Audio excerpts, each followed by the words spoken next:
Well, hi friends, I'm Lorian, and this is my channel. It's called the Knitting and Channel because most of what we talk about here will be about knitting, but the and part allows me to pepper in some different content, things I found interesting, topics, maybe a book here or there, and so we're just gonna go with it. I promise you a couple of things. One, I'm not gonna be doing any editing. That was a big holdback to me starting a channel. I tried it over the summer and I could see the perfectionist self in me making it too perfect to ever publish. I will almost always promise you that I will not have a project in the middle of a row. It's kind of a pet peeve of mine, and I feel like I can always get to the end of the row of a project before bringing it on to show you. This is also probably a family-friendly podcast. I don't swear a lot as a person. I work in a school, and I always taught my children as they were growing up. There are so many other word choices that when it's appropriate, really use it in the right way. So probably not going to be a lot of swearing. Family-friendly, we'll see. I might slip up once in a while. So for those of you who I've met before, thank you for checking this out. For those of you who stumbled on this channel somehow, thank you also for checking me out. I am 52 years old. I live in southwestern Connecticut with my husband. I have 2 young adult children who are both at college, and I started knitting when I was pregnant with my first. So he's about to turn 22. So it's been 22 years since I've been knitting. My mom taught me while we were away on a family vacation at a very tropical island in the Caribbean. Not the best place to learn how to knit, very few resources, but that's what got me started. And then over the years, I found knitting wove into my life more and more frequently. I really started as a baby items, sweaters, hats, and then shawls. Eventually, I reached a point where I just had enough shawls. I didn't really need more, and nowadays I limit myself to 2 shawls for me in a year. I have knit quite a few sweaters for myself, and I feel like this year is going to be my last double-digit year for sweater knitting for me. My husband taught recently, about 2 years ago, year and a half ago, figured out the amazingness of hand knit sweaters. And so he has a few that I've made him, but his collection certainly could grow. I will not knit for my dog, Cooper. He's a red standard poodle. He sometimes makes an appearance with me on my Advent videos that I put up on Instagram. So on there, you'll find me as Yarn Love Turtle, all one word. Same on Ravelry as well. And I'm okay about posting updates to my projects. I use Ravelry quite frequently. I like to join knit-alongs if it's something I've already planned to knit or maybe got inspired to knit.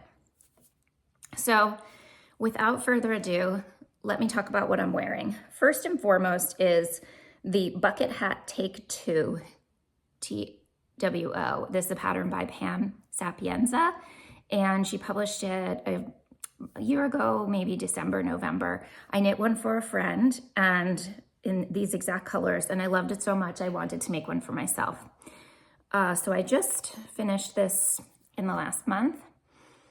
Let me think. I started actually last week. I finished it, and I really wanted one in this color, but I also would like one in black. This yarn was really hard to find. The yarns in it are both from Woolfolk.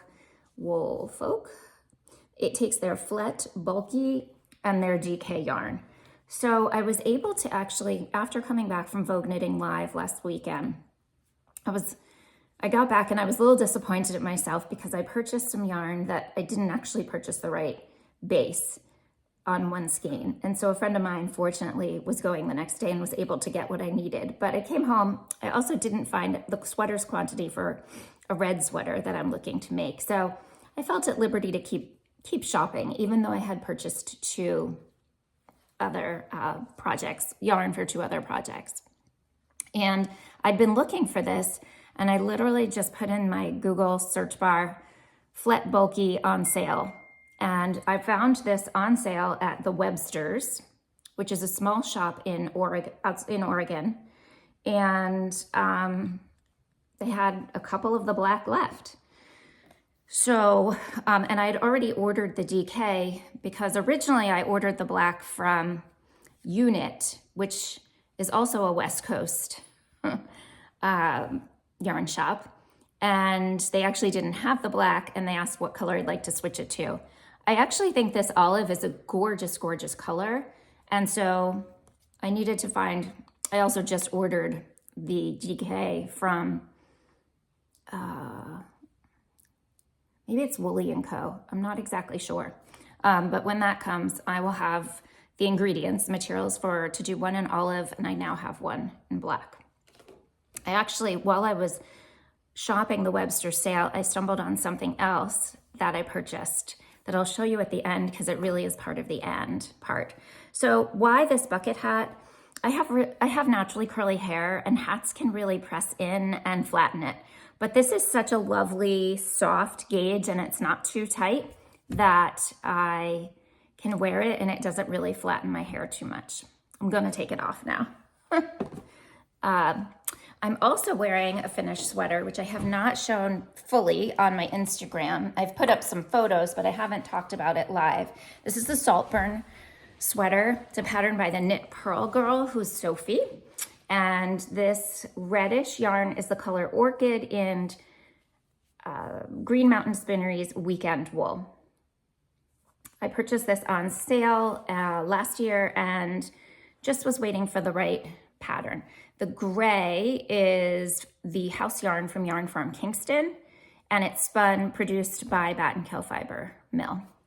It has a folded neckband, and I guess that's all. It's a top-down construction. I made it with quite a lot of room to spare for me. I have about a 38-inch bust, and I knit a size 5 or 6. I can't quite remember, which gave me quite a bit of ease. So really happy with it. I love the Weekend Wool, as you'll see. So those are 2 recent finishes.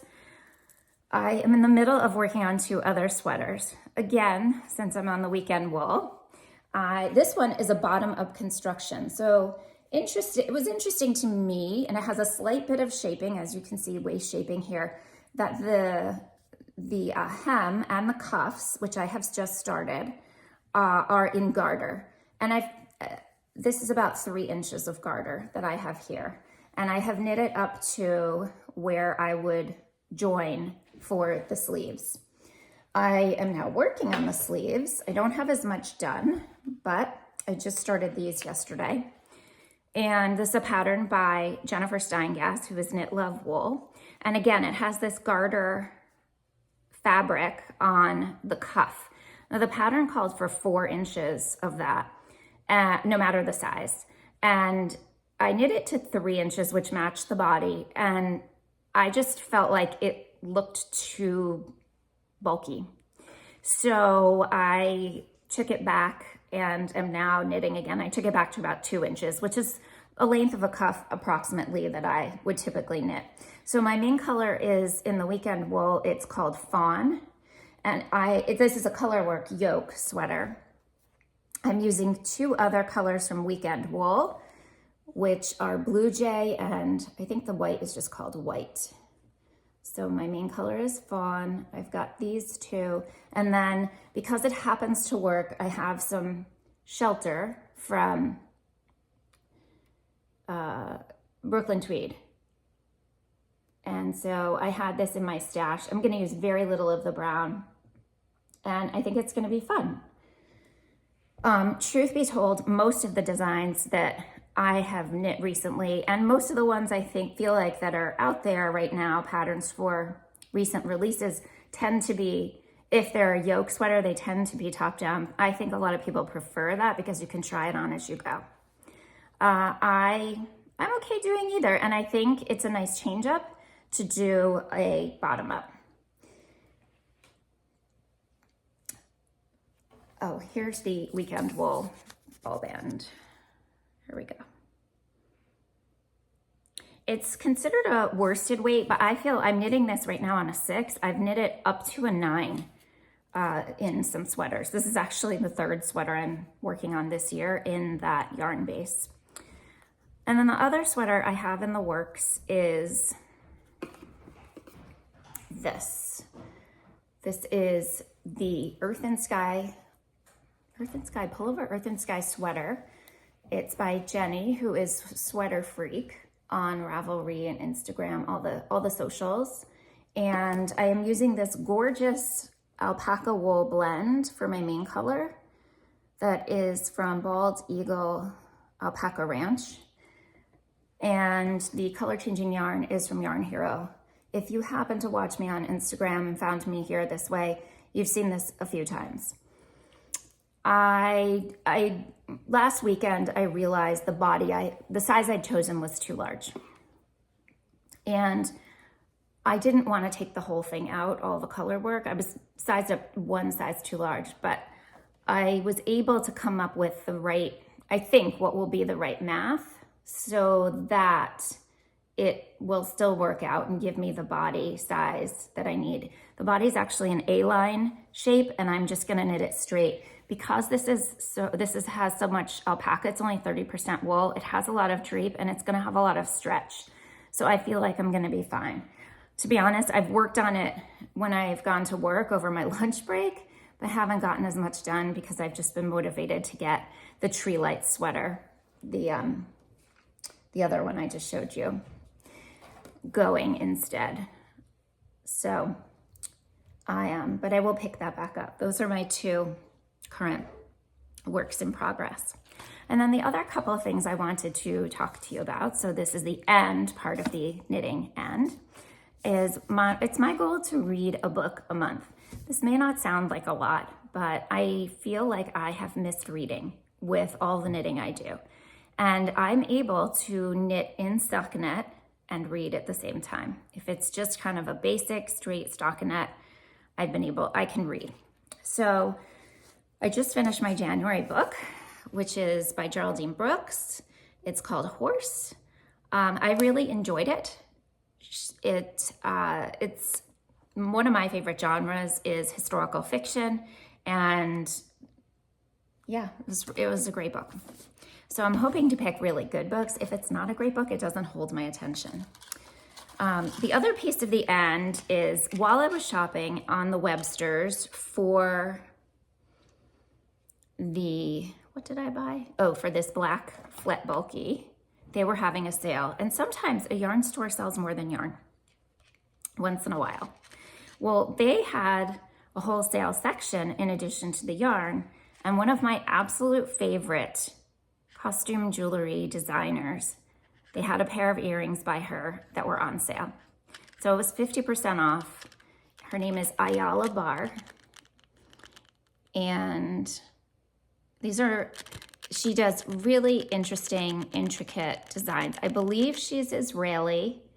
I had bought a pair of, I have a few pieces of her jewelry.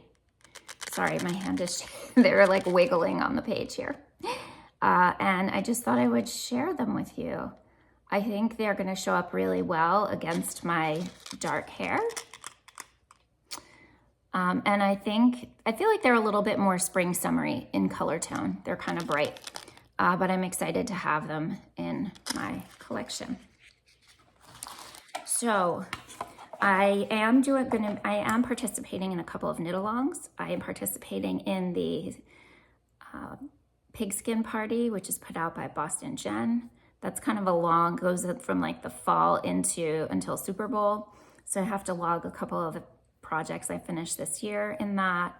And I guess it ends Super Bowl next weekend. Joji Locatelli is going to be starting a Milton knit-along, which is one of her new designs. And that's one of the things I bought yarn for.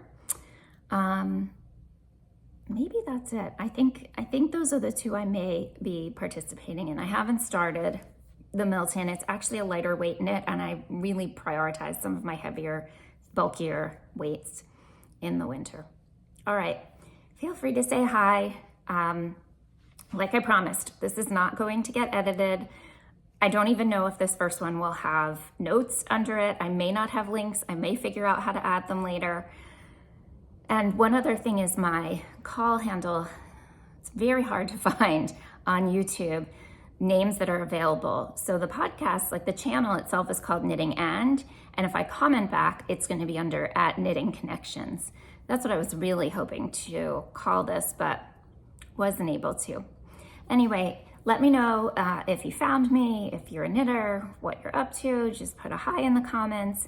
And if you think I should keep going. I have definitely heard from some folks, some friends who had seen me previously on YouTube and asking me what was it going to take to start a new channel.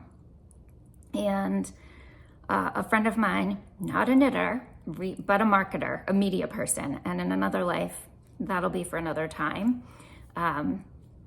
she was really encouraging me to just put it out there. So we'll see how this goes.